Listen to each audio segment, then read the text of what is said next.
Hi viewers, అందరికీ నమస్కారం.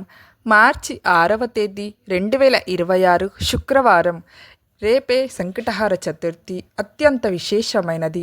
భక్తులు తమ కష్టాలను తొలగించుకోవడానికి విఘ్నేశ్వరుణ్ణి ఈ రోజున భక్తి శ్రద్ధలతో పూజిస్తారు.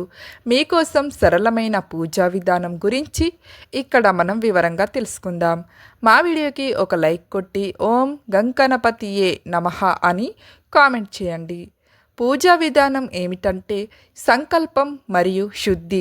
ఉదయాన్నే తలస్నానం చేసి శుభ్రమైన దుస్తులను ధరించాలి.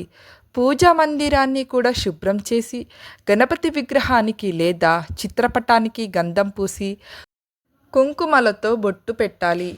పూజకు కావలసినవి ఏమిటంటే నైవేద్యం, వినాయకుడికి ఇష్టమైన కుడుములు, మోదకాలు లేదా బెల్లం, పుష్పాలు, గరిక అత్యంత ముఖ్యం. ఎర్రటి మందారం పువ్వులు. దీపారాధనకి ఆవు నెయ్యితో 2 దీపాలను ఖచ్చితంగా వెలిగించాలి. షోడశోపచార పూజ. గణపతి అష్టోత్తర శతనామావళిని చదువుతూ పూలు లేదా అక్షింతలతో పూజించాలి. ఓం గంగణపతియే నమః అనే మంత్రాన్ని వీలైనన్ని ఎక్కువసార్లు జపించాలి. సంకటనాశన గణేశ స్తోత్రాన్ని పఠించడం వల్ల కార్యసిద్ధి కలుగుతుంది. ఫ్రెండ్స్, మా వీడియోని స్కిప్ చేయకుండా చూడండి. చంద్రదర్శనం మరియు అర్ఘ్యం. సంకటహార చతుర్థి రోజున ముఖ్యమైన ఘట్టం చంద్రోదయం తర్వాత పూజ చేయడం.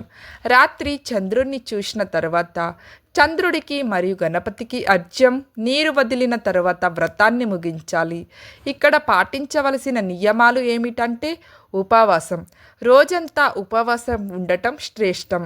శక్తి లేని వారు పండ్లు లేదా పాలు తీసుకోవచ్చు. రాత్రి చంద్రదర్శనం తర్వాతే భోజనం చేయాలి. గరిక సమర్పణ. గణేశుడికి 21 గరిక పోచలతో పూజించడం వలన సకల దోషాలు తొలగిపోతాయని నమ్మకం. ఇక్కడ ముఖ్యమైన గమనిక ఏమిటంటే మార్చి 6న శుక్రవారం రావడం వలన ఈ రోజున గణపతిని పూజిస్తే ఆర్థిక ఇబ్బందులు తొలగి లక్ష్మీ కటాక్షం కూడా లభిస్తుందని వేద పండితులు చెబుతూ ఉన్నారు.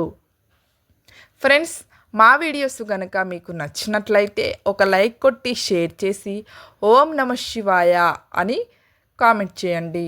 అలాగే మరిన్ని మంచి మంచి వీడియోస్ కోసం మా ఛానల్ని సబ్స్క్రైబ్ చేసుకోవడం మాత్రం అస్సలు మర్చిపోకండి.